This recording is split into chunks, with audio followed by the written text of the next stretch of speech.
And we are live on Tuesday nights. Time for our Grumpy Acres Homestead update and weekly chat. How's everybody doing tonight? Shall we see who's in the Sure. Who's in the chat? Rose Solomano was the first one in the chat. HG says, "If life hands you lemons, at least you won't have scurvy." I got a comment about that. I got something to tell so you. you're just gonna push it. Yep. Gregory Kissel, how you doing? Jane, good to see you here. We got 6 people. We got 6 people watching, but only 4 people commenting. We got 2 slackers out there. So the lemon comment, I replied back, you freeze them and throw them at people that deserve it. And StreamYard told me that YouTube rejected that comment. Didn't say why, just said I needed to rework it. So it's good to see that the censors at YouTube are working nice and hard. So I hope everybody had a good week. Did you have a good week? I had a good week. Do you hope they had a good week? I hope you had a good week. Okay. So we got to did everybody have a good week? Did everybody have a good week? Oh, there's 10 people there. ACM, what's up, guys? Hi. Imagine seeing you here. Saw you on Sunday. Hope you enjoyed the class. We're going to talk about the class here in just a little bit. Okay.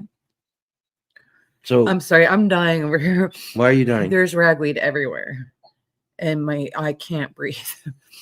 Go get some of your allergy stuff right over there. I know. I need to do that. I really need to do that. I was coughing today too. Are you guys suffering from ragweed? This is that time of work.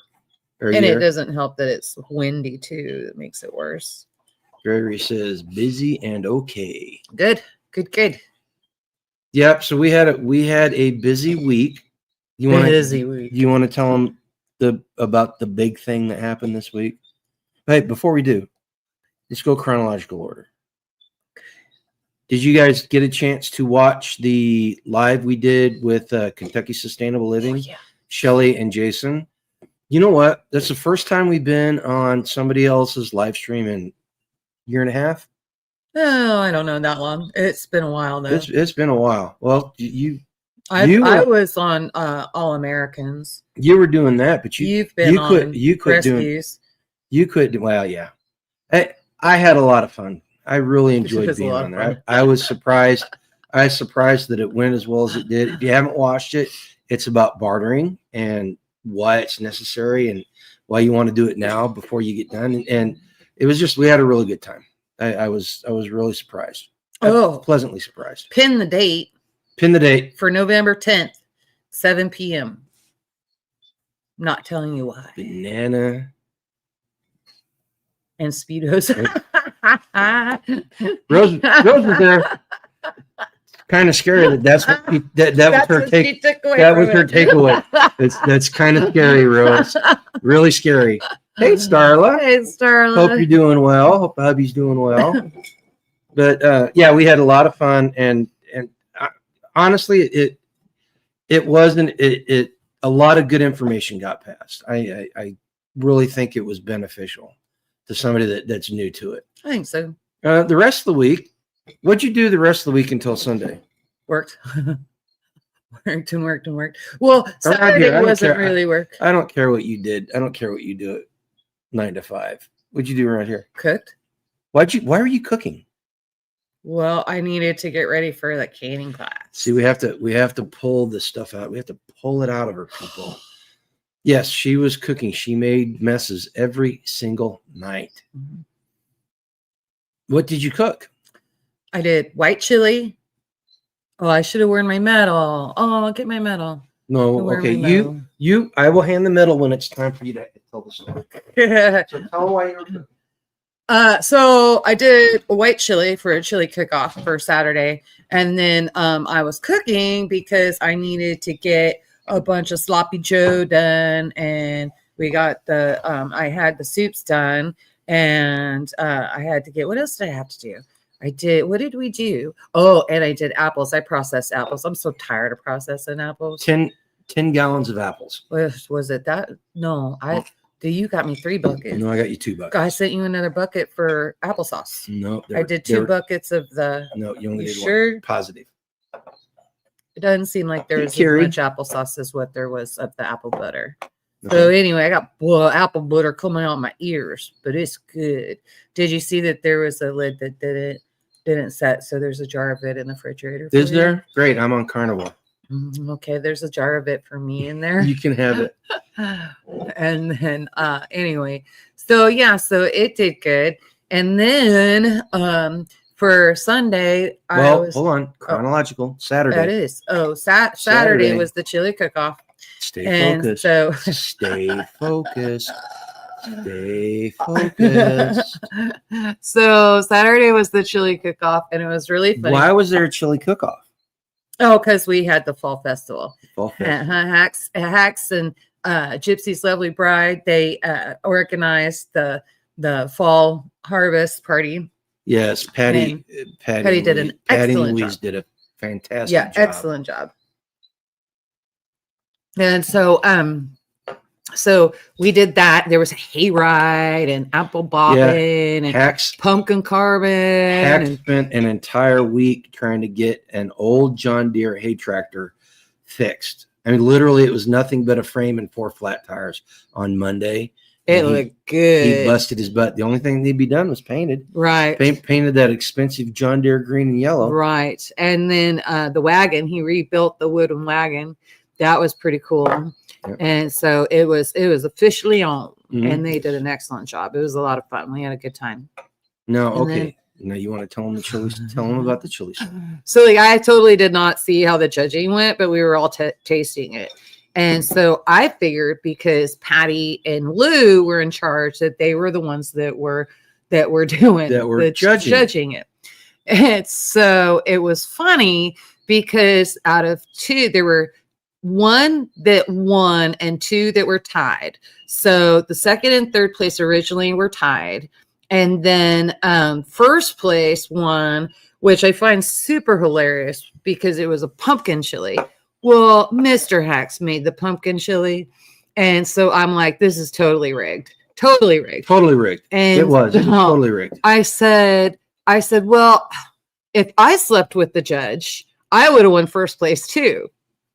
So come to find out, it was left up to everybody to make their mark. Mm-hmm. Tag was the tiebreaker. And so I was like, isn't that interesting? Tag's the tiebreaker. And I was thinking Darren he had to try. And Darren slept with him to win. So anyway, I laughed. I thought it was funny. Okay, now be completely honest. Uh-huh. The chili, everybody's chili was pretty good. Yeah. I mean, oh my God, you better hope nobody from the community watches this. Your chili, You didn't say that on Saturday.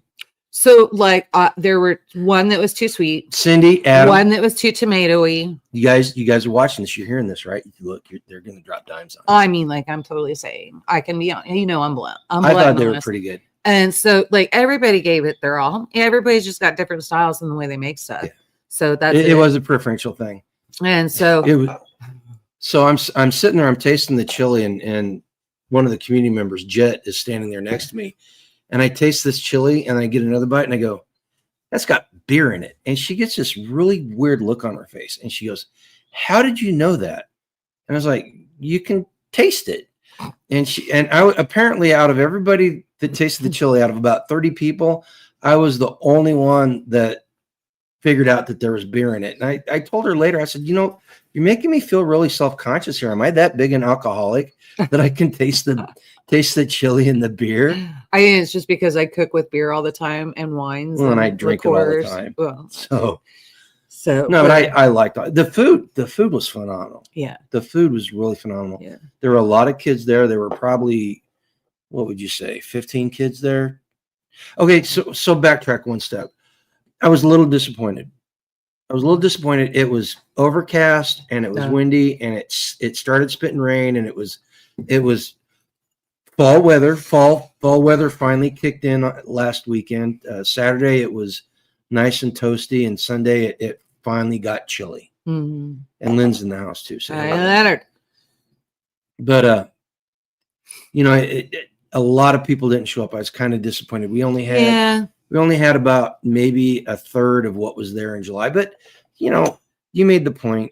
It's fall. Got sports. There's school events. Saturday sports, school events, people doing stuff on the weekends, you know, and it's kind of to be expected. Yeah. But it was a shame because Patty and Louise did a fantastic. Yeah, they really did. And this, job. If you didn't see it, this is her second place trophy. That means that she doesn't quite. I didn't sleep with the judge. Doesn't quite try hard enough. Hey, hold on. I gotta ask local prepper. Have you been doing your lives in the morning? I went and checked my subscription. I'm still subscribed, but I haven't seen any lives come up. I was kind of worried about you. I was wondering if I should drop you a line and make sure everything's okay. But yeah, no, it was fun. It was fun. I left. I got to be honest with you. I ate way too much. I made myself sick. I didn't. Oh man, somebody made. He only does lives on Friday. Oh. At 10 p.m. Okay. That says AM. You need glasses. Well, I got my glasses right here. But you know, somebody made. Did you try the crackling cornbread? I had never had crackling cornbread before. But it was good. Oh man, we got to try that. It's like cornbread with little chewy bits of pork in it. It was good. No, it was good. I did accidentally bite into an oatmeal raisin cookie. It was disappointing. I quickly got rid of it. Those were, well, you don't like oatmeal raisins. I don't like raisins. Yeah, those were really good. Those were really good. But you know, we had fun. I came home. Full. They look like chocolate. I came home early because I had to take care of the animals, and I just sat here with my stuffed belly laying in the chair going, why'd I do that? And then I finally had to call her at 10 o'clock because she's out partying so late. Like out there running the streets. I was sitting by the bonfire talking. Yeah. So, and then we cleaned up. What did you think of that fire ring? I like it. And you know, it's just scrap. You can go pick me up one. So Tag has a fire ring over by his building that is the stainless steel lining out of a commercial washing machine. And it is what, 5 feet across? 4.5 feet across and about 3 feet tall. This thing's huge. Is that what that's from? A washing machine? That is from a commercial washing machine. Oh. He saw it at the junkyard or something, or second sale or something, and he was like, "Yeah, I'll take it. I'll pick it up. That'll work." I think he told me he spent like $10-20 on it. Yeah, it wasn't terrible. Yeah. So you'd pay more than that for a fire ring. No, you paid more for that. More for a fire. No, I mean they're expensive. Okay. So HG, my main fire pit is 300-pound steel tractor rim I got from scrap price at a junkyard. There you go. Hey, look who it is Mr. Bobby Spags. What's up? Man, missed you on Sunday. Speaking of Sunday, do you want to tell our lovely viewers about Sunday?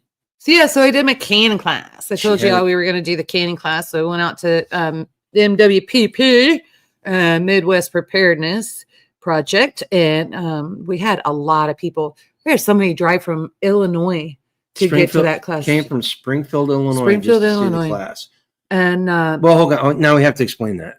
So talking to her, she's from Springfield, Illinois. She's a older lady, and she said that she could not find anybody in Springfield, Illinois that she felt comfortable with, and for some reason, she ended up on a live one time and decided to come to Midwest Preparedness Festival. Was that Bonnie Blue?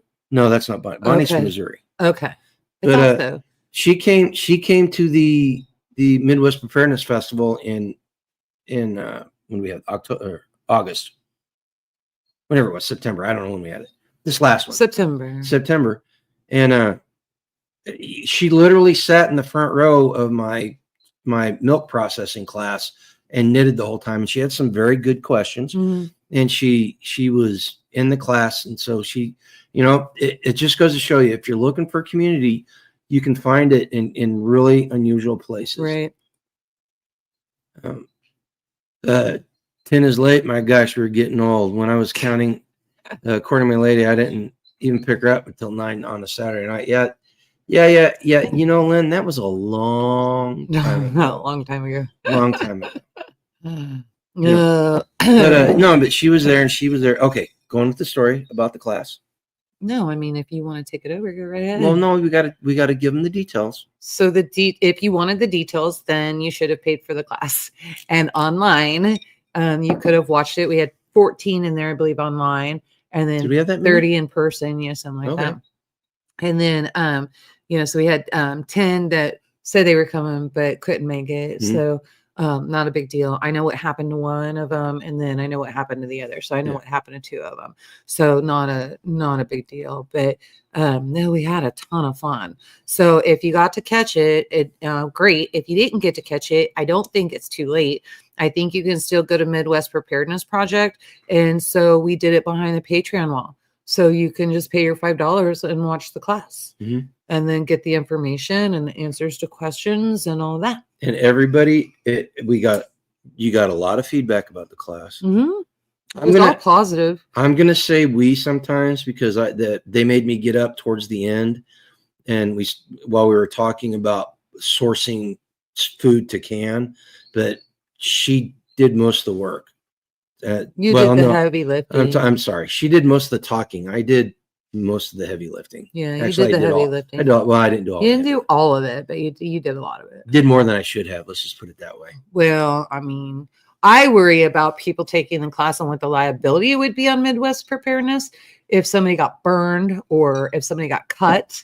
Like Garen's like, just hit everybody a knife. I'm like, nah, I think I prefer fighting scissors. Oh yeah, broken bottle. Whatever it takes to cut. I mean, we're talking about the apocalypse. We're talking about canning in austere and trying conditions. Then save it for austere and trying conditions when you don't have to have insurance. That's what I'm saying. You know what I was shocked about was there so many people that either had not canned before or were hesitant. I'm going to say afraid. They were afraid and fear paralysis by fear. And so I had people, because we were kind of following on Facebook and all that, people could comment and that kind of thing. And they would comment, and then I would go back in and I would comment, bring your canner. Bring your canner. We'll use your canner. I'm going to show you how to use your canner. And you're going to be comfortable with it by the time you're done. And so nobody brought their canner inside. And I'm looking around. I'm like, I don't see any canners. And I know people said they were bringing canners. And so finally I said, I saw you guys out there on Facebook world. I said, who brought canners? And finally hands went in. I said, go get your canners. A couple people raised their hands. Showed an electric canner. I showed the Presto canner. And so we got that. And Karen was funny. She's like, it's been sitting in a box because I've just been so afraid. I didn't know what to expect. She was probably my favorite person. Yeah. Oh, and she was a trooper right there. So right in the kitchen. Reluctantly. But she did it. See, she forced herself to get in there and do it. Here's the thing. This is what me personally, I think you like it too. So when we do these things, the people that are really hesitant and have never done it before, when they do it and they come back and they're like, yeah, I'm doing this. The first time on the festival circuit that really happened that I remember, excuse me, is we were at Back to the Land. And remember the girl that came over crying because she took Billy's chicken class? Oh yeah. So Billy Bond and Darren Hacks gave the Strong Bond chicken processing class. And this girl had never done anything like this. She was probably mid-30s. And we kind of coaxed her into doing it. She went over there and she butchered a chicken and gutted it and dressed it out. She did the whole process, and she came back over to the tent, tears streaming down her cheeks. She was crying, and we're like, "What's wrong? What's wrong?" And she's like, "I did it. I did it." And you know what? We've been doing this for so long that we forget how emotional that can be. But she did this, and we said congratulations, and we sat her down and got a little calmed down, and we met her at a festival. 18 months later, something like that. We met her 18 months later at a festival, and she had bought acreage. Her and her mother were living in the house and redoing it. She had her own chicken flock, and she was butchering chickens on her own. Yep. And it's stuff like that, and that's the way this lady in the class was. She was very timid. She did not want to talk in front of everybody. She would ask a question, and Patrick would have to repeat the question on the mic so everybody could hear it, very, very low volume. But by the end of the day, I asked her, I said, are you going to go home and can? And she just smiled and said, I am. I'm going to go home. Oh, and I got a message. She went home and canned. Oh, she already did it? She's canning. There you go. That is what it's all about. Yeah, she's canning. I saw it posted somewhere. She posted it somewhere. Cool. That is awesome. Yep.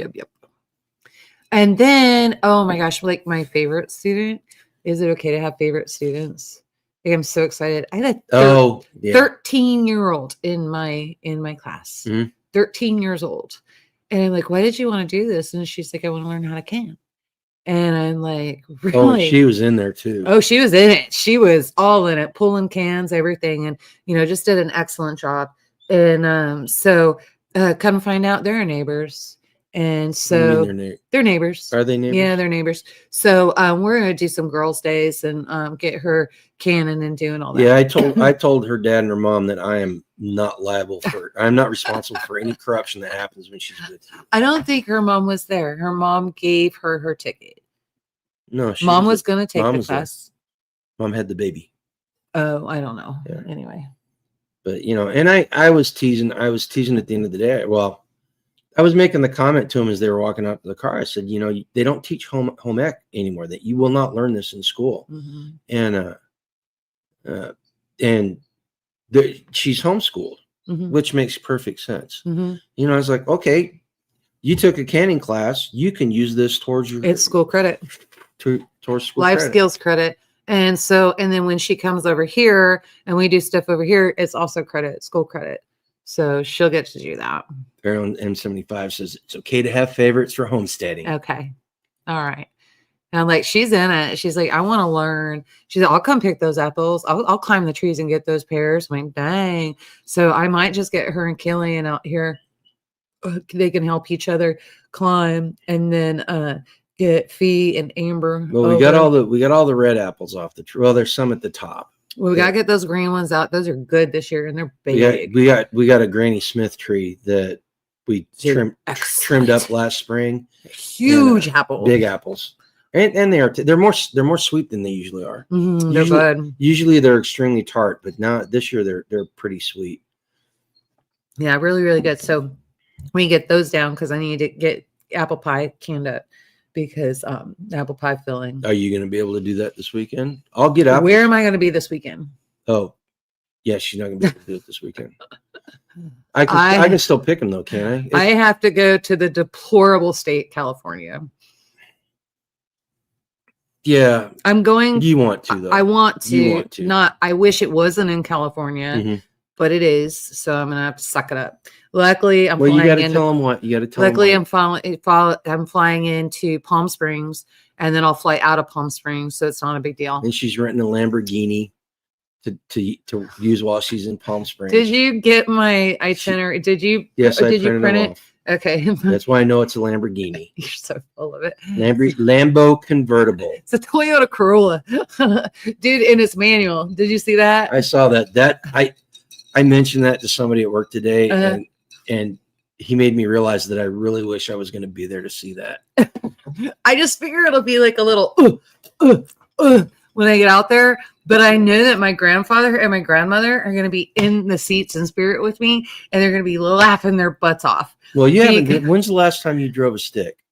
18 years old. No, your Jeep. Jeep. Well, the I was 18. Your Jeep. Wasn't the Cherokee? It was automatic.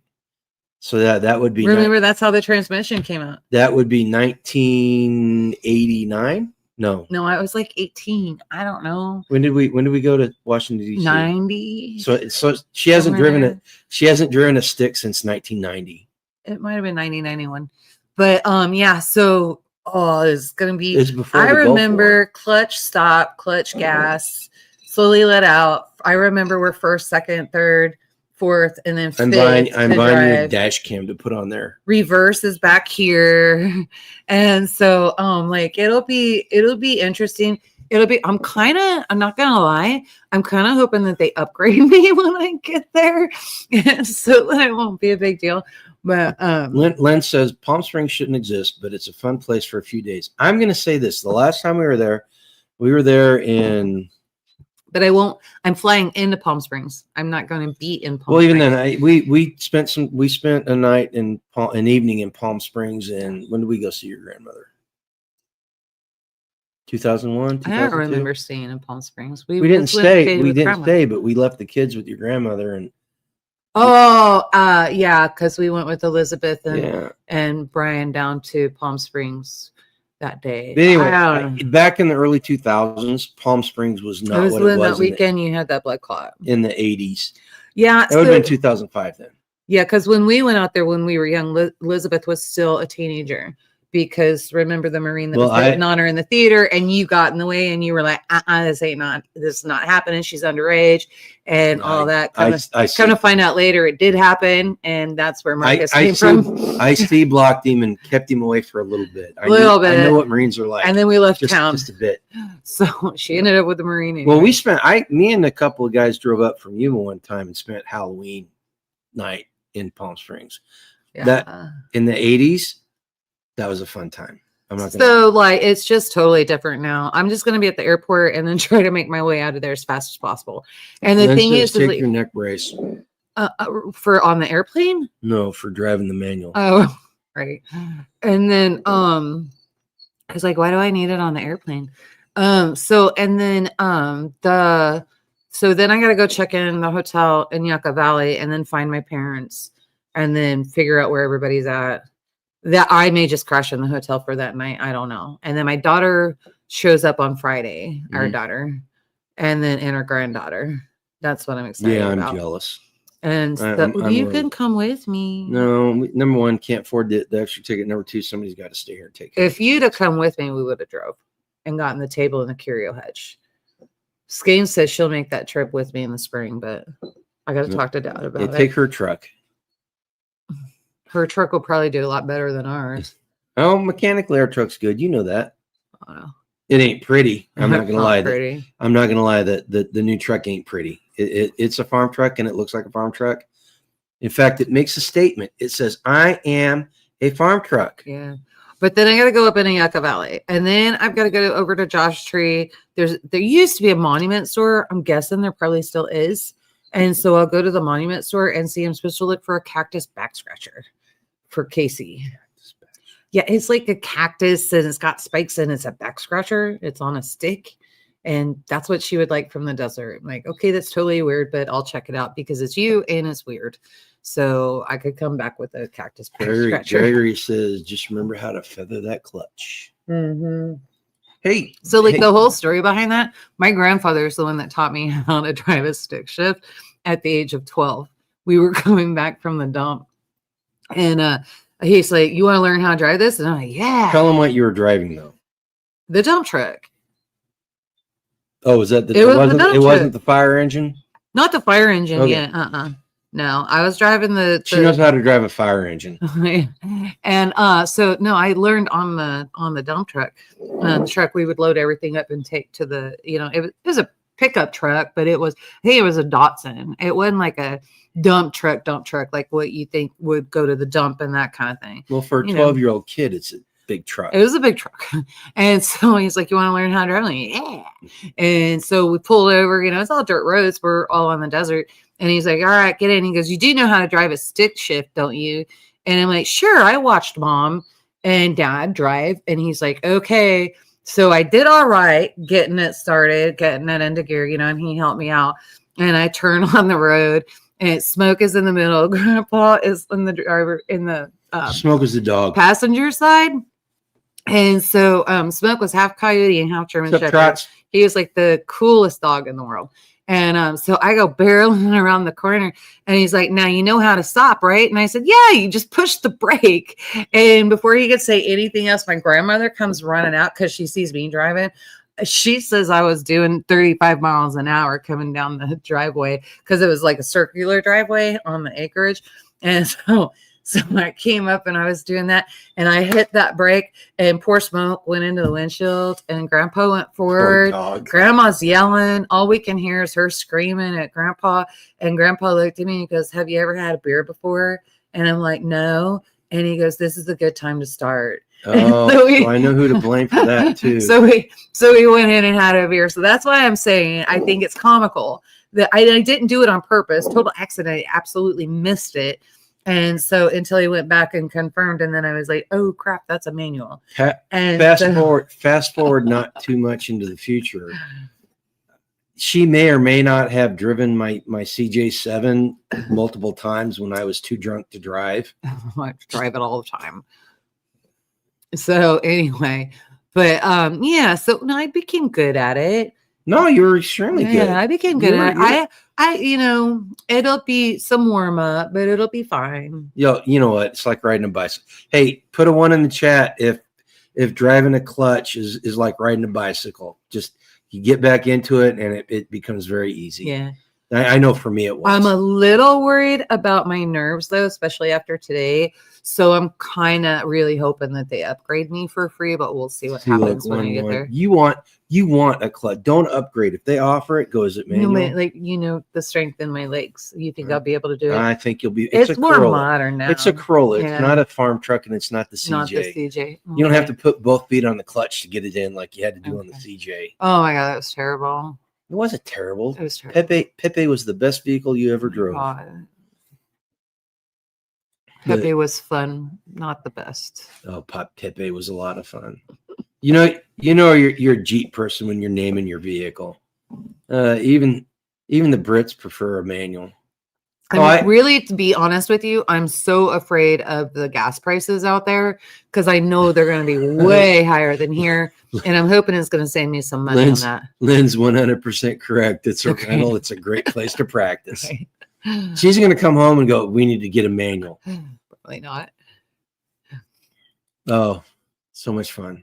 I'll tell you what, the last time we were out in Palm Springs, Yucca Valley area, I was really disappointed because it was 10 years from the time we got out of the Marine Corps and we went back out there. Yeah. And it had changed. Well, the kids were adults, weren't they? Yeah, because it's when you had your blood clot. Okay, so it would have been later than that. It was later than that. 2010. Anyway, it had changed a lot. Awful. It had changed a ton. And, you know, the what's the county that they're in? Speedo way. Anyway, the county that they're in runs all the way over to the edge of LA. It's starts with a B. It's no, it's Mendocino. It's Mendocino. No, it's not. Is it my grandma? No, it's where they're in Yucca Valley. San Bernardino. So San Bernardino runs all the way into the LA basin, and they were shipping all the homeless people out into Yucca Valley. They didn't think that the high desert had enough Section 8 people. Yeah, so they and it was the first time we saw homeless people there, and they would like accost you in the Walmart parking lot. You couldn't get out of your car without someone coming up and literally handing you their grocery list. And I'm like, I'm not doing that. Buy your own damn groceries. Go get a job. I hate to see what it's like now. Seriously. I'm not looking because when we went up. I know it's not great because Dad was really encouraging me not, because I had originally got an Airbnb and he was like, I don't think that's a great idea. And he's like, your cousins are staying at the hotel. Get a room at the hotel. And I'm like, I don't know, because then I have to put up with people. Well, you saved us $100, so it was a good thing. Yeah, like then I have to put up with people, and I could have cooked at the Airbnb. You can still cook. No, I can't. There's microwave in the room. No, I don't think there is. No. So I didn't see it in the pictures. But anyway, so I'm like, yeah, I don't know, but I don't want to be up all night scared of what I'm hearing and that kind of stuff either. So if Dad thinks it's unsafe, yeah, you're gonna be in a hotel, so it could be just the same. I know. Think about that hotel we stayed in. I'm staying at that hotel that we stayed in when we went out to Grandma's. That's the same hotel I'm staying in. Oh, that's a nice hotel. It was all right. There's a lot of Marines there though. Taught my granddaughter how to drive a manual. She bought a Ford Fiesta for her first car with the stick. No one messed with her car. Oh, absolutely. Because nobody knew how to drive it. I think the manual transmission in a car today is better. What was that stick that went into the steering wheel so you couldn't turn it? Oh, I remember. I had one on the steering CJ. wheel lock. It was just simply a steering wheel. Yeah, there's a name, a steering wheel lock. I don't know if you guys remember that. I don't know. Do they have those anymore? I've never seen them, but we haven't had a use for one either. But I'll tell you what. Well, we did have a use for one, but you didn't have it. She got the club. That's it. I had one of those on the CJ. Yep. And the we should have had one of those on the second CJ. Then you wouldn't have had to chase that guy in your underwear down to the railroad tracks. I didn't chase him to the railroad tracks. You did. No, that's where he lost his tennis shoe. No, he lost his shoe in the. Okay. Oh yeah, you're right. He lost the shoe in the Jeep. She is starting a story that now I have to tell you the story. Oh, maybe the cops picked him up at the railroad tracks. They picked him up at the railroad tracks. Okay. We are living in Grandview, Missouri, and it's the middle of winter. Lynn, it's that house we lived in, that little gray house where we had the birthday parties. And we're laying in there, and the head of our bed was against the window that faced the street. And I'm dead ass asleep. And she starts, wake up. I'm like, oh, what? There's somebody stealing the Jeep. There's somebody in the Jeep. I'm like, what? And she's like, no, there's some. So I could hear their whole conversation. I roll over. I'm still half asleep. And I take the blinds and they go like this and I look through it. And there's somebody inside my Jeep. The lights on and everything. And mind you, there's like 6 inches of snow on the ground. It just snowed. And I'm in my underwear. And I come out the door, and apparently after you stopped to go to the bathroom. No, I didn't stop to go to the bathroom. Apparently I was making some very vile threats to this person. Yeah. And they took off running, and I'm like, we called the cops, and they come back. They caught this guy, and he only had one boot on it. And he was swearing up and down that way. I didn't have anything to do. I didn't do anything. And the cop showed it was Randy. Yeah, the cop. We knew the cop. He was the uncle of one of her godbrothers, as a matter of fact. Yeah. But this guy's swearing up and down that he didn't have anything to do with it. And Randy shines the light inside the Jeep. And I don't know if you guys know CJ7s, but there's about that much room between the seat frame and the sidewall. There's a boot stuck in this thing. Was it a boot or a tennis shoe? No, it was a work boot. It was like one of those brown work boots. Anyway, it was so late and so long. And the dude's he's like, that's not my boot. And Randy literally takes the flashlight and shines it on his foot.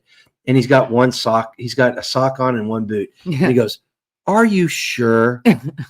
So anyway, the Randy had a partner who was a rookie, and it turned out his son was on our son's softball team at one point. About 6 months later, I ran into him. That's part of the story. But anyway, Randy goes, "What do you want to do? Do you want to press charge, or what do you want to do?" I said, "Randy, just leave the cuffs on him, drive around the block really slow, and come back and pick him up." And Randy looks at me and he's like, "You want to do that?" I'm like, "Yeah." This dude's eyes go like this. He's like, "Oh, hey, take it easy. See ya." I know it's late for you old guys. You have to go to bed early. Make sure you take your melatonin." Sure. I'm gonna catch crap for that later. It's okay. Anyway, and this guy starts freaking out. He's like, no. And Randy looks, he's like, "No, I can't do that." And he told me later the reason he couldn't do that was because he had this rookie with him. Well, like I said, this rookie, his son ended up being on our son's softball team or baseball team late, about 6 months later. And he goes, "Oh, I remember you." And I go, "Yeah, I'm the dude I wanted."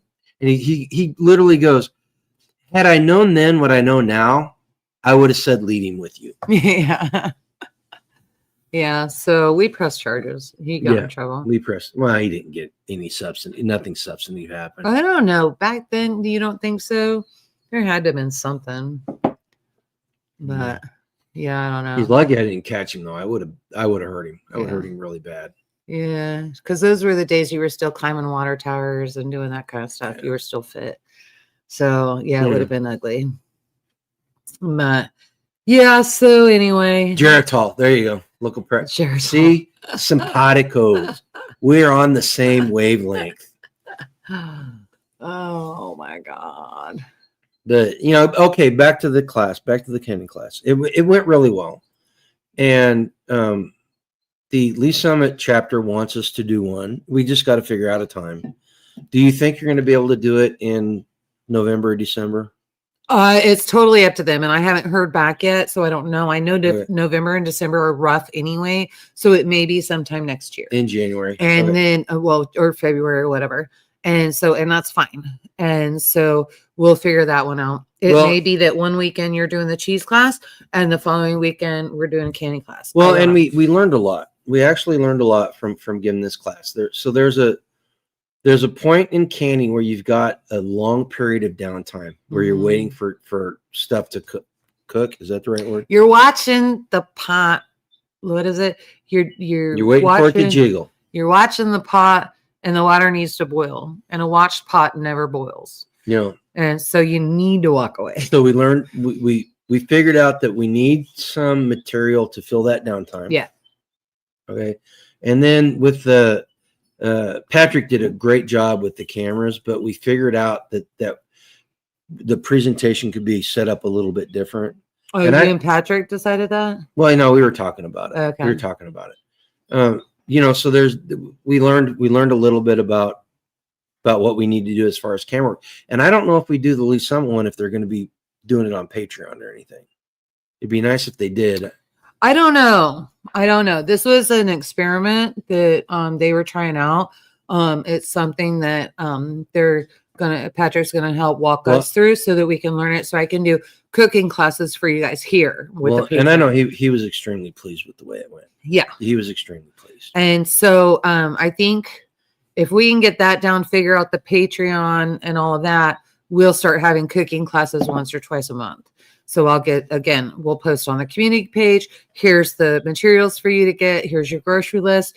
And then we'll go through everything. And one of those classes may just be let's can. Mm-hmm. I don't know. So we'll see what that looks like. And we're going to do that under Patreon, and then we'll figure out membership. So Patreon will be one that you'll be able to interact and comment and ask questions and that kind of thing. And then membership will be less expensive. But you won't get the recipes and all of that. Gregory wasn't paying attention earlier. What did we can? Or what did you can? Apple butter, applesauce. Or it may be that Susie came in and said, what I can? Yeah, but if I can't tease them, why am I on the live? I can't tease people. All right. And so I did apple butter, applesauce. I did Panera style broccoli cheddar soup, loaded baked potato soup. I did white chili, and I did sloppy joes. Yeah. And I've been eating some of the sloppy joes. What? Yeah. There's some older sloppy joe already canned. I've already eaten it. All of it? I think so. I don't know. You know where it is. I do. Did you check under the bed? Like, I know that sounds weird, but it's a thing. Did you check under the bed? If you're a prepper, you know exactly what she means under the bed. Right. Did you check under the bed? Yeah, I thought I'll look again. I have soups and milk on my side. I will say this. Your side. I will say this. Is spaghetti sauce. And I will say this. So when we did the sloppy joe, we did half the jars at the location at the venue. We had to bring some of them back. They got halfway cooked. No, they didn't. They weren't even halfway.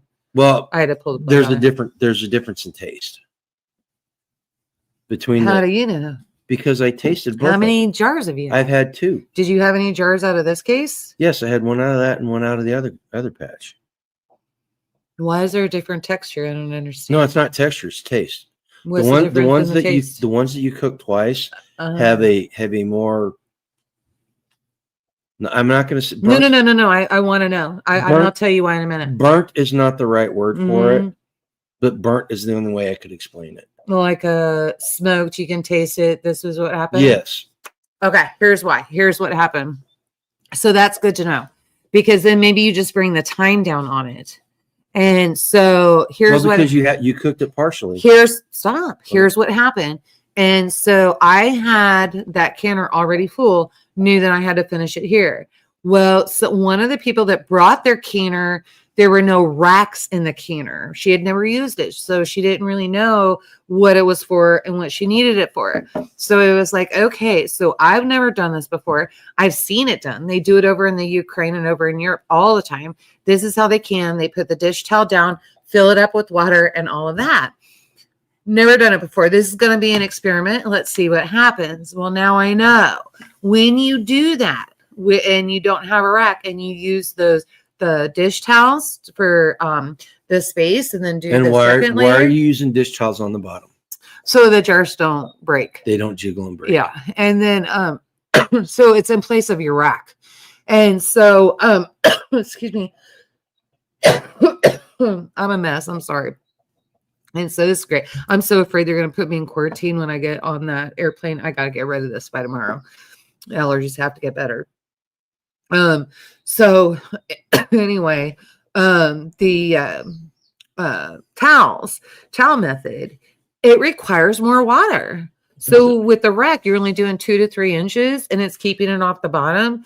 But I think because the water is coming out in the steam, it does require more water so that it's not sitting directly on that fire. Okay. Does that make sense? So it was a good experiment. And I told everybody in my class that it was an experiment. So I'm getting the syllabus and everything, recipes and all of that stuff, getting all that written out to email out to everybody. And I'm glad to have that information and put 2 and 2 together because I will in turn let everybody in my class know what the end result was. It was still good. Okay. It was still good. It was edible. It just had a different flavor. It was good. There was just a little bit of a burnt taste to it. You know, like that brisket that you leave on the fire just a little too long? That's exactly what it tasted like. I do believe that's because it was sitting directly down Lynn on has the a bottom. question. Yes. We're about to get our first freeze, maybe 2 hours each of the next 2 nights. Right. What should I do with unripe tomatoes and peppers? Pull them in. Go ahead and pull them in. Well, you can do 2 things. Go ahead and cover them up for right now. And so you cover them up and leave them on. It's not going to get too terribly. He's not too far north of us. I think he's going to get the same thing we did. Probably the same thing we were getting. I took a sheet out tonight and threw it over the Malabar spinach. Yeah. It should be just fine. Or if you have plastic wrap or something like that. Yeah, plastic. And then if it starts getting cold where, you know, like it's just not going to stop being cold and it's going to freeze or whatever, go ahead and pull them in, throw them in paper bags, close the paper bag, leave them. They'll ripen inside the paper bag. You know what? I'm going to disagree. You know what you do? You take those. He likes green tomatoes. You take those green tomatoes and you slice them. You can either bread them and fry them for immediate use, or you slice them and you pickle them, because pickled green tomatoes taste just the same as pickled cucumbers. There you go. They'll last. In fact, I've got pickled green tomatoes back there that are 5 years old that are still edible in jars. And are you sure that's all of the peppers? Did you check all of the beds? I did not check the bed by the coop. I checked all the beds up here. Because I should have a lot more peppers. Speaking of peppers, we planted these peppers. I'm not quite sure what they are. I'm still not. I don't remember what they were. There's an app called Picture This. You can get it. You can use it for free. They're going to try to hit you up to pay the subscription. You just cancel it. You can still use it for free. You just can't save what you saved. I tried to identify it, and it came back as peppers. That's why I don't use that app. They were pepper. Well, no, they do. It does a great job with trees and squash and stuff. It just did not do a good job with these. Anyway. These things, I swear to God, guys. It's like a Colombian Thai chili. These things are teeny tiny, maybe a half-inch long at the most. If even that, you can go get them and show them to them. Well, I can't because they're so small. They're not going to see it on the camera. Oh yeah. Anyway, I ate one of these things at 6:00. His lips are still burning. Well, when she came home at 7:30, my lips were still a little numb, and it's not like it was one of those heat where you can't taste anything but hot. It was just all I could think of was this would be great in a salsa just to enhance the taste. You know. Okay. Lynn says, I've never had tomatoes wrapped in a bag. I've tried apples, bananas, tomatoes to help, but it doesn't work. Probably make salsa instead. Well, there you go. Pickle them, man. If you like pickled stuff, pickle them. I think that's what I'm going to do with your tiny chilies. Throw some 'Cause I don't- jalapenos in there. I don't know. Like I could do some salsa for you, but to be honest with you, You'd have to they're buy. You'd so have to buy tomatoes. small. Yeah. They're No, so trust me. small. Trust me. You those like your big 2-gallon thing of salsa that you make. Maybe 10 of those things, and it would heat it Get up. out of here. No, seriously. I'm not lying. These things are. I've never had chilies like this before. And did you see? I got you a gallon worth of basil. Yeah, I saw that. Oh, it smells so good in here right now. Yeah, I saw that. Skein says pickle. Skein is from Louisiana. Pain is a flavor. You know what? It used to be a flavor. Anymore, I'm getting old. I'm not gonna lie. I'm getting old. It's not the same. You know. I don't know, Lynn. If pain is a flavor, you come on over. I'll beat you up. Garen, I'll beat Garen up. Is pain a flavor? It used to be. It's not anymore. No. Oh my gosh. So anyway, but yeah. No, so that's what we did. And then yesterday. Oh my God. So They don't want to hear about your wage slave trials and tribulations. I just want to say, Hey, put a one in the chat if you are a wage slave. So yesterday, apparently software that Amazon owns went kaput. I don't know how it went kaput. I haven't seen the news stories. Don't know what happened. Amazon Cloud got shut down yesterday because of some technical difficulties. So our entire system, the automated system, shut down. And then we had problems with a bunch of other stuff. So we were taking calls like one right after the other, getting hung up on a lot. So that was kind of nice because they didn't expect to hear us. So they thought that it was so cute. God, I love you guys. And so they thought they were getting a wrong number. And then they would say, well, I just want to check my balance. So it's okay. I'll wait till tomorrow. And then they would hang up. And then I would also get the ones that were like, well, I mean, you contacted us and told me what number to call. So it's probably fraud. And I'm like, that's not a problem. You can look up our number and then you can call. I knew Lynn was going to post. Would he like post? 1T-7. This time next week, he'll be retired. Oh, yeah. Yeah. I'm jealous, man. I'm completely jealous. Seriously. Yeah, we made choices. We gotta live with them. They're good choices. We'll figure it out. Hey, $5 a week. I can play the lotto. I can dream for a couple of days, and then maybe. Yeah, we're totally like, if we win the lotto, we're so back in Missouri. Like I'm. Well, okay. Now, to be fair, I mean, we gotta. When you say that, we have to be honest about it. So I am a Missouri boy. I was born and raised in Missouri. I never thought in fact, it boggles my mind that I live in Kansas.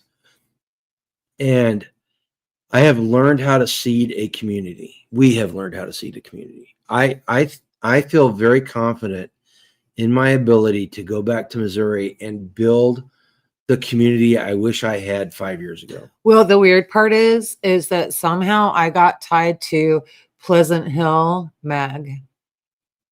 Pleasant Hill. It's on Facebook. There's a mag in Pleasant Hill. They're all helping each other out. Businesses are advertising, helping each other out. They're all together. Okay, we need to talk about this offline because I want to know who all. Yeah. That's gonna upset me. Yeah. I'm not gonna. And then Lee Summit's not too far away, and there's a mag there, and all kinds of stuff. So who you're thinking about, I do not believe is in that. I didn't think he would be. But I guarantee you there's other people that I know that would shock me. Yeah. Okay. And so I never went through the list to see who's a member, though, just to be honest with you, because we don't live there. But anyway, so so now all that stuff's out there, and like we go back, everything that we wanted to start, that everybody fought so hard about starting, now it's all started. Mm-hmm. So all of you that have been begging for us to come back to Missouri, it might happen if we win the lottery. We'll see. Hey, Len, let's be completely honest. You may retire, but you're not going to stop working.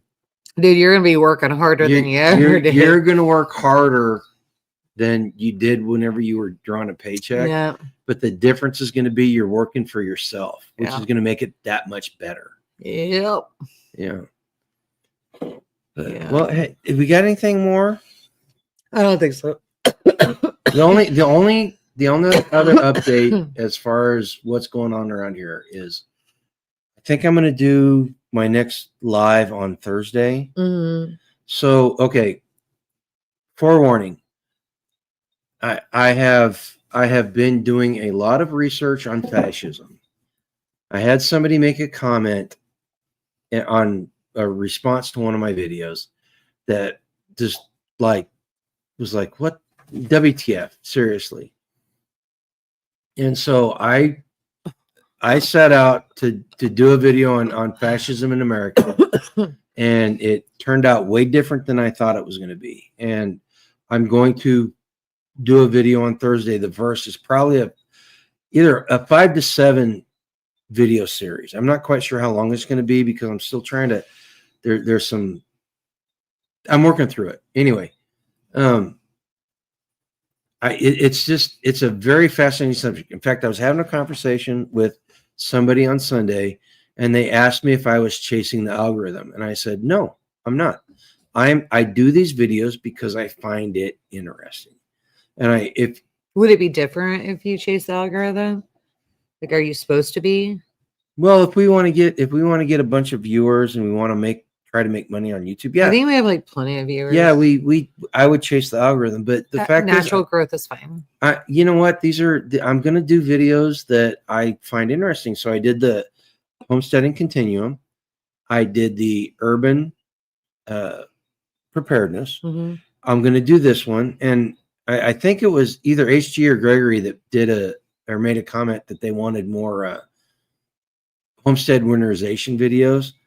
I am almost to the point where I'm willing to do these how-to videos instead of doing the lives. The problem with the how-to videos, guys, it takes about 4 times as long to do something because you have to cut and edit. Yeah, well, you got to pick the camera up and move it. You got to frame it in. You got to block the shot. If you don't do it right, you got to go back and do it again so it works. You know, with the live, it's just flowing, right? But I think I'm almost ready to do something like that again. And I've been given some serious thought as to what kind of videos we can do around here. Because quite frankly, the past 4 or 5 years, we did not, aside from cutting a bunch of wood, we didn't do a lot of winterization. No, well, because we didn't have a lot to do. We suffered from it. Yeah, we learned. We learned from it. But because there was just so much. But yeah, no, now it's time to do that. So we need to get that done. There'll be a lot more coming up. But yeah, so if you want to know what Rosie keeps talking about with bananas and Speedos, oh my God, go over to Kentucky Sustainable Living and you can see G and I's live that we did with them on Wednesday. That's Wednesday. And then also save the date for November 10th at 7 p.m. Make sure that you're there. Midwest Preparedness Project has a big surprise for you all. And so if we're allowed to stream it, we'll stream it. Go check them out. No, I don't think you're supposed to say anything. They're going to stop. They're going to do a live. I'm going to do my Marine Corps birthday afterwards. Yeah, so it'll be a big night. Actually, the Marine Corps birthday on November 10th is going to be at 8 p.m. Central Standard Time, the only time zone that matters. If they're done with what they're doing, good. If not, it only takes an hour. I've seen we're able to stream 2 videos. Oh yeah, we totally can, but I don't think it'll go Starlink rocks. Yeah. But November 10th at 8 p.m. Central Standard Time, I'm doing the Marine Corps birthday thing. So if you are a Marine veteran, Len, be there. We will discuss all things Marine Corps veteran and maybe LP too. LP. Oh, yeah. Cal left. He's not. He went to bed. Well, you can email him. So Len, he is still working on the children's books. How many did you knock out already? I've got about 6 of them. Yeah, and then we already have one in the hands of an illustrator. So we're just and I'm not. She said she's not sure she's going to be able to do it. Well, I mean, she's got it. We need to figure out. We need an answer because we need to get it to somebody else. I did talk to somebody who's a professional illustrator this weekend. Very interesting conversation, and it illuminated a lot of the questions that I had. So I think I'm better off now than I was before Saturday. Yeah. In that regard. Yeah. You know, and it's some contracts and stuff. Yeah. And so one of the nice things about having it with who has it and dropping it off for the illustrations and, hey, this is what we want, that kind of thing. One of the nice things about doing that was that she got to read it to her kids and they love it. They love the series. They've read it about 4 or 5 times. Yeah, they really can't get enough of it. So just super cool. On Sunday, I woke up at like 3 a.m. So I started just working on some stories. And I feel like a doof. Seriously, complete doof. If you guys have been around, anybody that's been around the channel for a while, you remember Manny, the German Shepherd, and Gizmo, the teacup Moshi Poo. I wrote a story about Manny and I wrote a story about Gizmo, and it's 5 o'clock in the morning on Sunday, and I got tears rolling down my cheeks because I'm thinking about Gizmo and Manny. But the stories, honestly, the stories turned out really well. And the whole idea behind these children's stories is I want to tell stories that will teach the children lessons that they'll be able to take. Because I remember do you remember that's not full of trash? You remember Ian was about 4 years. Remember that little white dog that we had that got run over on Grandview Road? Yes. And Ian had a very hard time processing. Mm-hmm. This dog was the cutest dog. Yeah. And it got out, but it got out because Ian left the gate open. Right. And he was 4. Yeah. And I taught him a lesson. It was probably a little harsh, but I made him look at the dog. The dog was laying in the shed, and I made him look at the dog and I said, "This is what happens when we don't do what we're supposed to do, guys. This is what happens if we don't do what we're supposed to do. Things get hurt." And it really it affected him. It's affected him so much that he's kept it through his adult life. Well, and now his children open up the fences and the gates and leave them open. Yeah. And he has conversations like that, what he learned from his dad with our grandchildren. So and that's the story of well, that's one of the stories. Let's put it that way. But I'm really enjoying doing it. It's a good creative outlet. Yeah. And hopefully I can make this work. I just really, even if it doesn't work, I'm still going to print the stuff off. Yeah, because for our grandkids, I'm going to hand it out. If you guys get the benefit of it, great. If you don't, it's really for our grandkids. So, but we also don't need the illustrations to do the videos. No, we don't need. It'd be nice. Yeah, but we don't. It'd be nice. And the reason it would be nice is because when I read to the kids, I read it and then I turn the book around and I go, "Oh, look at that! Look at that!" Yeah. And I make the noises and I do the whole thing. I'm a cool grandpa. Let's be honest. I am a cool grandpa.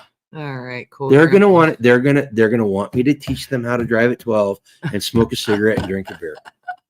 Don't do that. Look at how I turned out. Stop it. Don't do that. My goal as a grandfather is to have my son or my daughter call me one day, very upset, and go, "I had to go to school today because my daughter / my son said, well, Grandpa said." Right. That is my goal. So that has totally really happened to me so far. So I'm like that grandma, and but she wasn't at school, thank God, because it would have been bad. And I think I told everybody the story. She was playing Annie you Oakley. Told that you told that last week, as a matter of fact. Not last week. It was a long time after I visited the kids. So yeah, no, but yeah, hopefully she didn't repeat that at school. But everybody was like, "What are you talking about?" That's about it you got anything else for the updates? No. And here, when you go, I need to go find the Mullen. Hang up your second place medal. If I only slept with the judge. He got mad at me because I didn't vote for her. Yeah, I totally would have won had he have voted for me. I'm sorry that the beer chili, that was. I don't care. The beer chili didn't even win. The beer chili didn't even place. The beer chili was the perfect taste palette.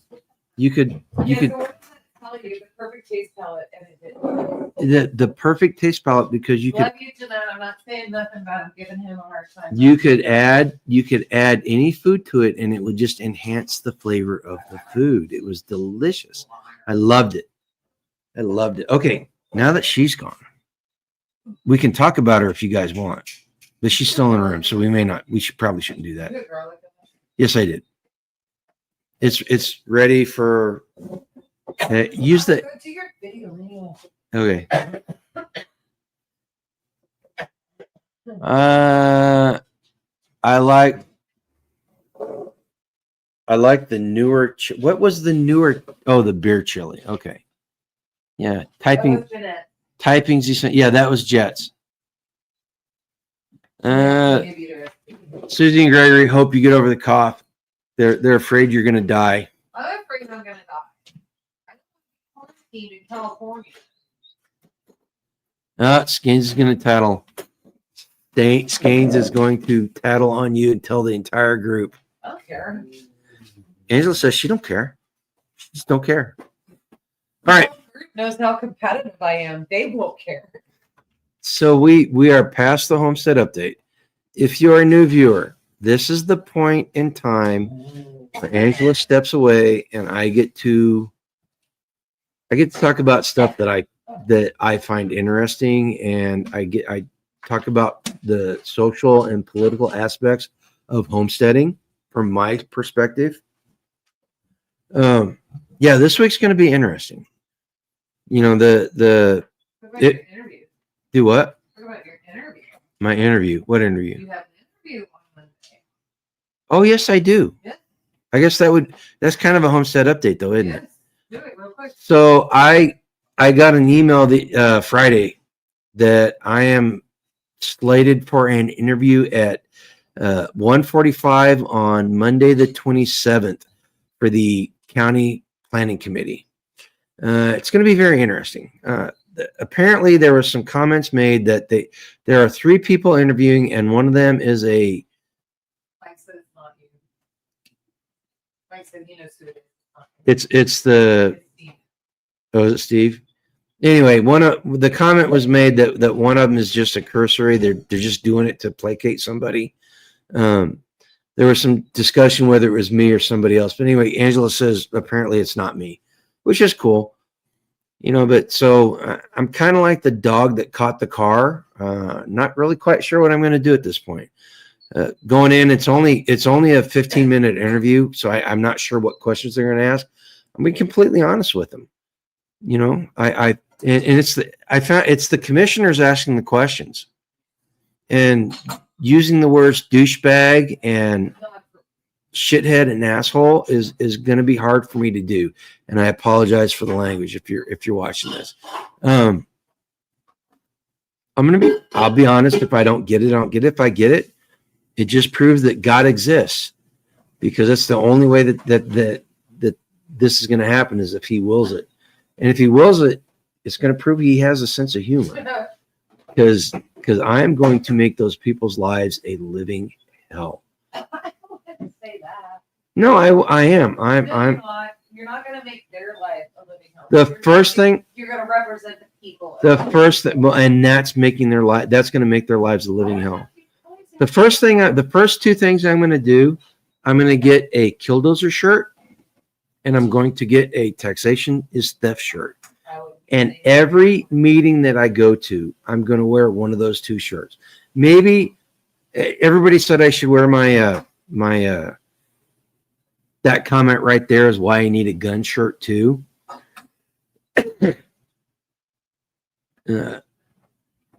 Please wear the Taxation is Theft shirt and record the whole thing, please. Oh no, I have to get selected first, but there's a YouTube channel out there called the Jackson County Citizen Reporter, run by a lady named Kathleen. What's Kathleen? You don't need to know her last name. But Kathleen runs this channel, and she goes to every single meeting and she videotapes them. And at least one of the commissioners hates her guts, and she wears it like a badge of honor. You know, and if I get on there, I'm gonna push the agenda of personal property rights and responsible development, plain and simple. The development that they've been doing has been chasing the almighty dollar, and as far as I'm concerned, has not been very responsible. I'm sorry.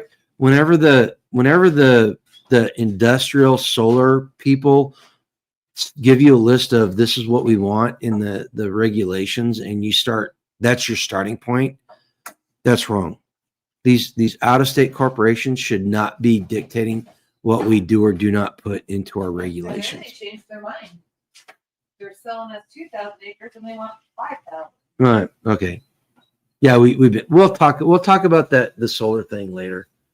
But it's one of those cases. I was really concerned that I may have been manipulated into doing this, but on reflection, I applied for the job because nobody else was stepping up, and as much as I dislike that fact, it is a fact. And somebody has to do the job, and if nobody else is willing to do it, we have to step and do it. So if you're looking at local politics where you are, and nobody else is stepping up, guys, you got to step up. This is we make changes at the very grassroots level, and if we're not doing it, nobody else is going to do it. Plain and simple. Oh, HG founder. Kathleen Show. Hey, if you guys listen, if you go check this channel out, the video is extremely rough. Sometimes you cannot hear what's being said, but Kathleen is doing yeoman's work. She is out there carrying the mantle and trying to make a difference at a grassroots level. And quite frankly, she is the epitome of everything that we should be. And she's a stay-at-home mom. She's homeschooled her kids, and farm. Do what? They farm. And she's a farmer's wife, and she's got, she's got the time to do it. She does not want to spend the time doing it. Kids in homeschool, she ain't got time for nothing. No, she said I talked to her this weekend about it, and she made the comment. She said, I've got the time. I would rather spend my time with my kids and working on the farm than doing this shit. And it's basically, I don't think she used the S word. I don't think she, well, I'm starting to think, I start talking, Angela's getting on me because I'm cursing. But when I talk about these things, I get a little upset. So I apologize. Let's see. I'm actually looking around in my area right now. How do I make a difference in my newfound free time? Lots of needs. I'm looking for the best fit. Len, all I can say is look at what nonprofit organizations are in your area and start there. If you want to be self-abusive, look into local politics. Not Angela just laughed. Seriously, you're going to make the most difference in talking with kids and working in the nonprofit area, and then finally at local government. Boys and Girls Club. Yeah, Boys and Girls Club, things like that. Church organizations. Politics are the last answer because it's extremely frustrating. Seriously, just as somebody that's going to these things and talking, going to political meetings and talking and listening, it's extremely frustrating. But yeah, there's things out there. You'll find something. HG says, I was a mayor for a bit of a small town because they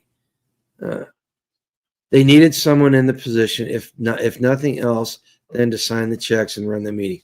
Exactly. And that is the way it is here. Nobody's going to step up. If nobody stepped up, they were going to fill the position with toadies and lackeys. Somebody that was going to say, okay, we'll just rubber stamp what the commissioners want. And what the commissioners want is money.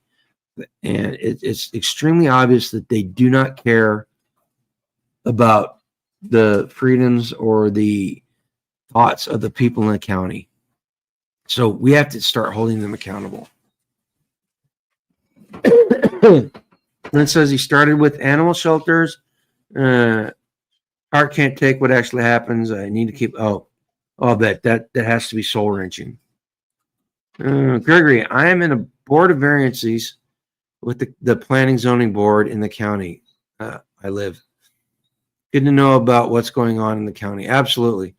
And since I started looking since I applied for the volunteer position, I've actually done a lot of research and I understand what's going on a lot better than I used to. She's talking to Lynn. One of the things I look for now is what they say and what they do and what they do. If they're trying to cure the end or end something, ask them, can they conceive of it actually gone? Yeah, you know what? She's absolutely right, because a lot of these organizations don't want to end whatever it is they're fighting, because if they end it, the funding is going to end. Plain and simple. They'll be out of a job, out of a paycheck, right? All right, let's talk about the No Kings on this weekend that happened this weekend. Gosh, where to start? The left, I'm going to say this. The left in America, by and large, is performative. And that's a good thing and it's a bad thing. And by performative, what I mean is they do stuff that has no consequential meaning in the big picture. They are just doing things to make themselves feel better, right? The inflatable Tyrannosaurus Rex that is protesting in front of the Portland ice facility, performative. The geriatrics out there doing dances, performative. The skit that they did, I say skit, it was a performance. It was a literal production where somebody spent thousands and thousands of dollars to make a big, huge constitution and to roll it out and have people dress up like lice and have an Uncle Sam hitting them with a stick. Performative. Does absolutely nothing. Oh, and as far as the No Kings things was done, it was financed by the Communist Party of America, the Socialist, the Democrat Socialist, you name it. You look on the people that sponsored this weekend across the nation, and it's a who's who of Marxist and socialist organizations. Period. You cannot argue that. But the problem with the left being performative is that's what we talk about. And you go, wow, scripture. You go, what? Why is this? Why is us talking about it a problem? The problem with us talking about it is it distracts us. It distracts us from the people that are really doing bad stuff. The CPUSA is a big supporter of the John Brown Gun Club and the Redneck Rampage and all these organizations that are aimed at arming the Marxist left, the violent left. And so we pay attention to the people that get out there and make themselves look like fools, and we lose track of the people that are truly dangerous. Let's not forget that there are people out there that push an ideology that entices people to shoot a man in the neck, father, 31 years old, 2 children, loving wife, shoot him in the neck because he disagrees with them. It promotes ideology that gets a trans person to try to assassinate ICE officers, and in the process he kills 2 of the people that he's supposed to adore and want to free and keep them from being harmed. These are the type of people that we're talking about, and they do these things, and they paint it as being righteous. They're not righteous. They're villainous. The left in America has become villainous. And I'm not talking just the radical left. I'm talking your everyday average gray-haired boomers that were out at the No Kings. They are villainous. Okay, I wasn't gonna talk about this. I'm gonna say this. So I had an epiphany this weekend, a political epiphany. So the backstory. My dad was a coach. I was raised in a household where your merits were your worth. And because my dad was a coach, your athletic merits were, and he was a teacher, so your academic merits were what made your worth. And I learned that. I grew up very colorblind. You know, some of the people in my life that I was most impressed with. You know, I went to school with a kid that came from the ghettos of Indianapolis, was in ROTC, played basketball for my dad in junior college, got a commission in the Army, spent his time in the Army, and he was the second in command of TRADOC for the entire U.S. Army. And if you don't know what TRADOC is, it's the Training and Indoctrination Command. It's the guys that make all the training material for the U.S. Army. He was the second in command. Went to school with the guy, Patrick Melvin, became the police chief of Phoenix, Arizona.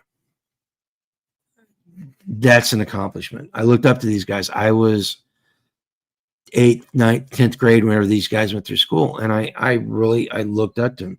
Chuck Garganis. He didn't, as far as I know, he didn't attain the lofty heights of those other two, but he went on to be an Apache helicopter pilot in 1984. And if you don't know, the Apache was brand new, so becoming a pilot, an Apache pilot in 1984 was a big deal. You know, and so these are the guys I looked up to. I worked at Truman Medical Center for 17 years. I saw on a daily basis the havoc that was wrought on the inner city Black community by liberal policies. I have empathy. I had empathy for them, major empathy. You know, what has happened to the Black community and the American Indian community and the Hispanic community at the hands of white liberals is criminal. Pure criminality. I no longer care about race relations. I had some interactions last week. You know, I told you guys that I was interacting with socialists and leftists and trying to engage in them, trying to do the Charlie Kirk thing, trying to engage in open dialogue. Yeah, I did that, and I no longer give two bleeps about race relations. Where I stand now is I don't care. I'm apathetic about it. Keep your damn problems in your own community and just shut the hell up. I do not want to hear it anymore. I do not want to hear you complain. You know, until you can fix the self-inflicted wounds in your own community. And this goes for Hispanics, it goes for Asians, it goes for whites, it goes for everybody. Until you can fix the self-inflicted wounds in your own communities, I don't care. Seriously. It breaks my heart. It breaks my heart to say that, because I spent my entire life being open-minded and being empathetic, and I just don't care anymore. If they bring their problems into my community, I will deal with it. What dealing with it looks like is yet to be determined. Just depends on what the problems look like. I'll be honest with you. But that's where we are. That's where we are. They have taken an entire cross section of American society that now feel like I do, and we do not care. We do not care. The people this weekend at the No Kings are fools. They are most of them are clowns that they did nothing. They were protesting something that doesn't exist, plain and simple. But in their minds, it's real, and they will get violent with you if you contradict them. Does that mean we shouldn't contradict them?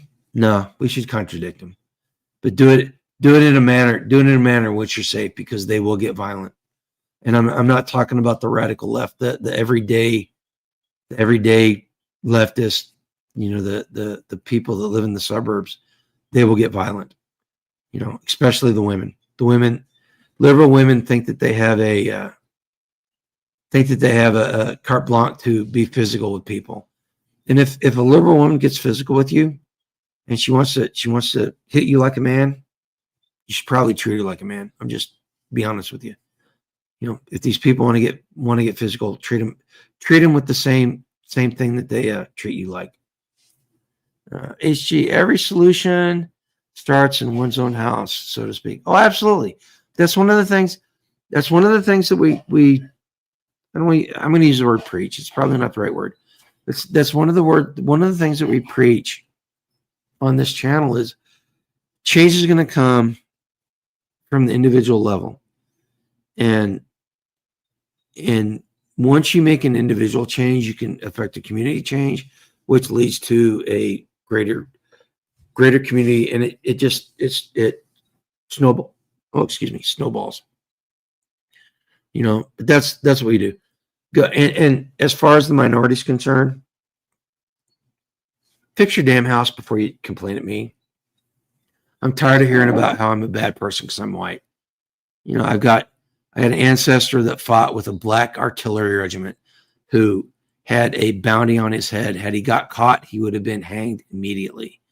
So I don't want to hear it. I don't want to hear about it.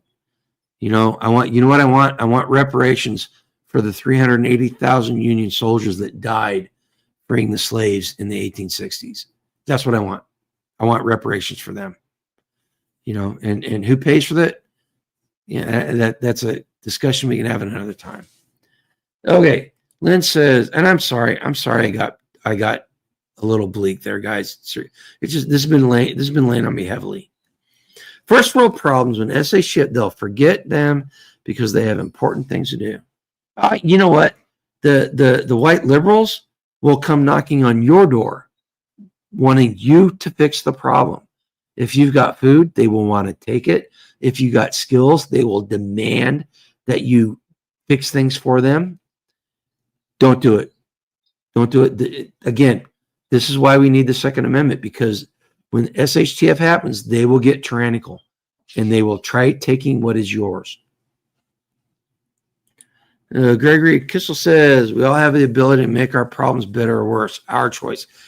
Absolutely. Used to drive me nuts.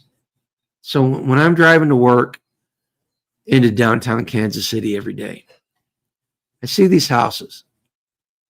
The paint's flaking off them. They've got damage. They've got physical damage to the outside. The yards look like crap. There's junk in the yards.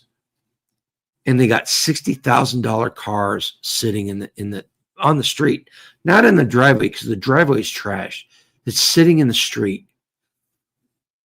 And these very same people will complain about how the white man's keeping them down.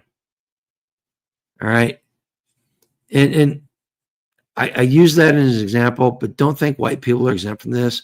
I saw white people that were just as trashy. All right. So it's not a racial thing. It's a cultural thing. Equal rights include equal lefts and uppercuts. And absolutely.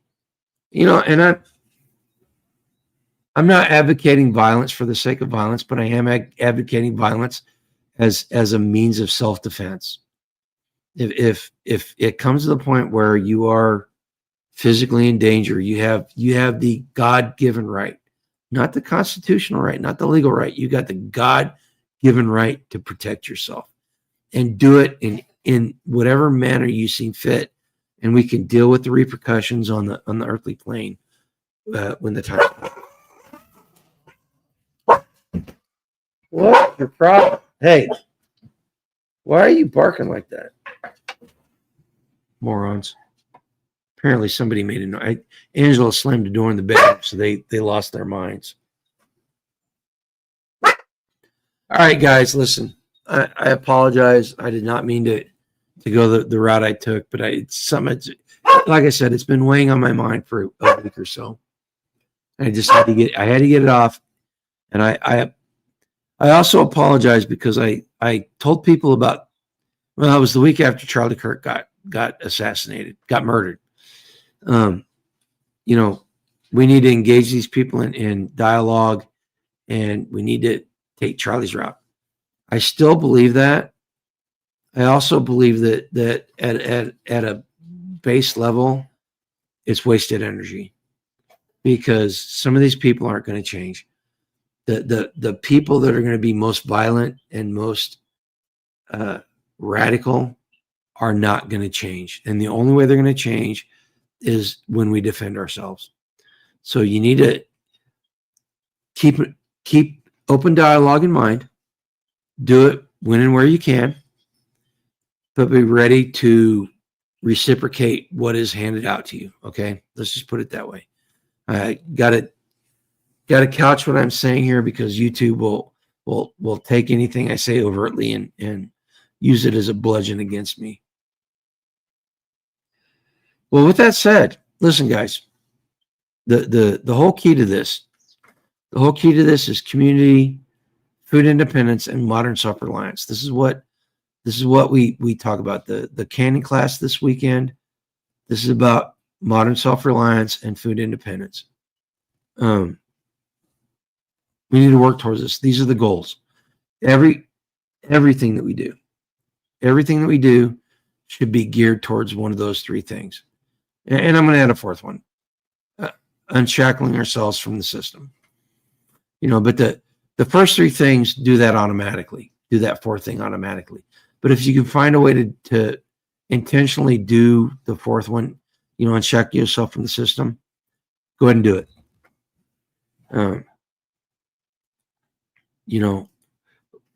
One of the things you can do is get out there and do it.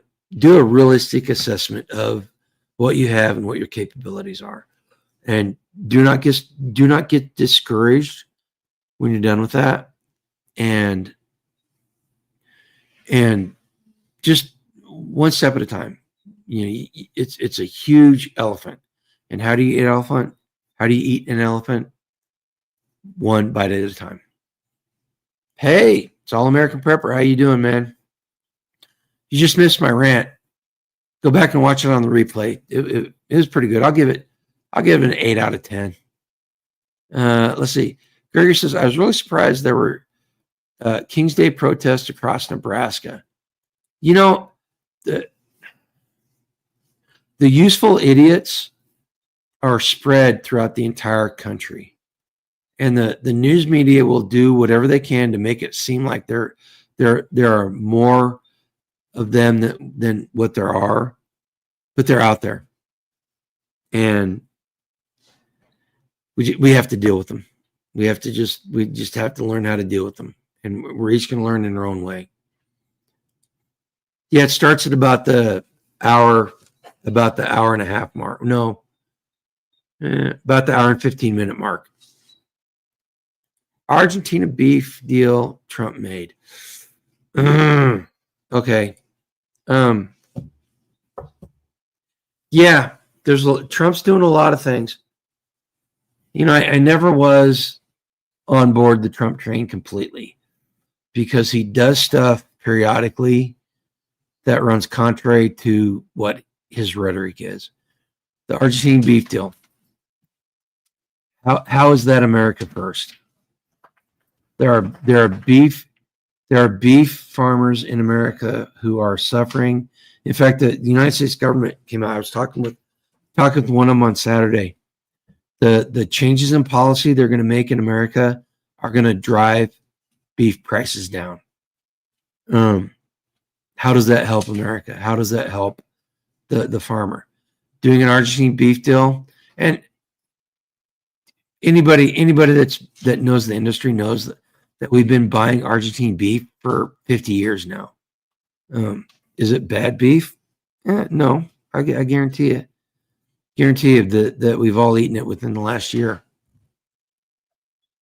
Both the rhetoric and the actions, yeah, they don't meet up. They just don't meet up. Public education creates young idiots. They'll either grow out of it or become the problem. Yeah, we were talking about this weekend. So my son graduated in 2012, and my daughter graduated in 2016. And sometime between those 2 points, they quit teaching critical thinking in schools. And the school that they went to was, at the time, it was more conservative than all the other school districts around them, especially in the Kansas City area.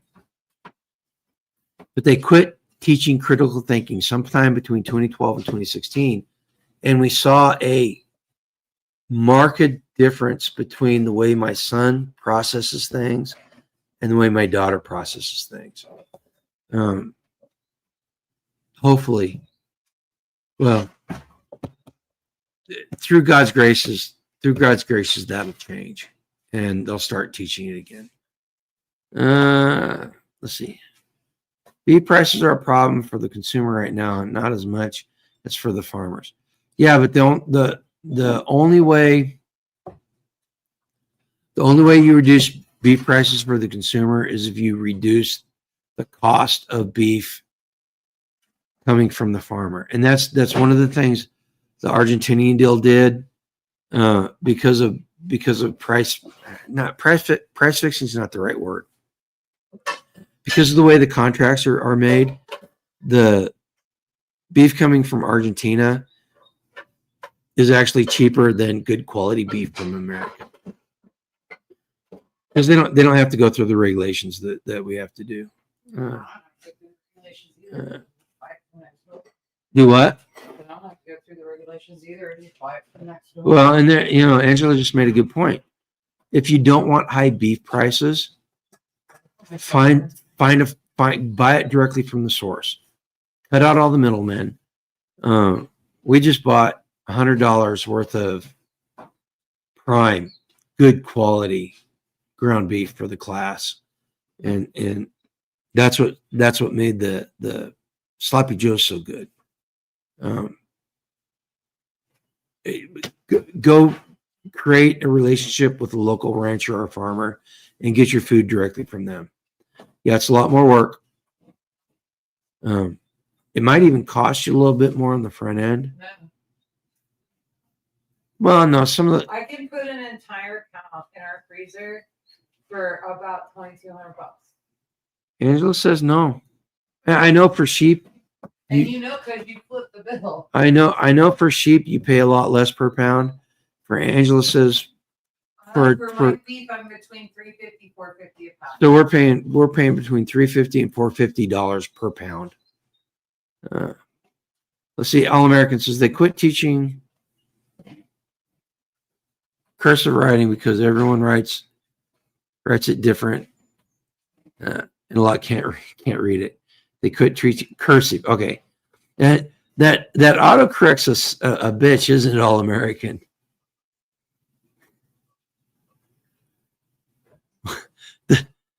Your second post was completely different than the first one. They quit teaching cursive because people can't read it. Oh, technology will be the bane of our existence. Once the AI gets hold of it, we're done for. When you get where you know it, where it comes from, it's not smelling green. Absolutely. Okay, guys, listen. It's 9:40. I got to do some stuff to close up the house before I leave or before I go to bed. You guys, if you want to help the channel, go ahead and like I always say, hit the affiliate links down below. Hit our Amazon store. We are taking it's cooled down, so we can start running the freeze dryer. We are taking custom orders for freeze-dried food if you want it. Just the real grumpy acres at gmail.com. It's in the description of the channel. Go ahead and email us and we'll work out a deal. Keep your head on a swivel. Keep your eyes open and pay attention to what's going on around you, because if you have certain beliefs and you hold certain convictions, chances are you'll be putting a target on your back. Let's just leave it at that. Approach life accordingly. Okay, don't live in fear. God's going to watch out for you. God will make sure that everything happens the way it's supposed to. Yeah, power through the week ahead. Absolutely. Until next week, watch the end of the video. Watch the sponsor. He's a good sponsor. And good night, and go live a life done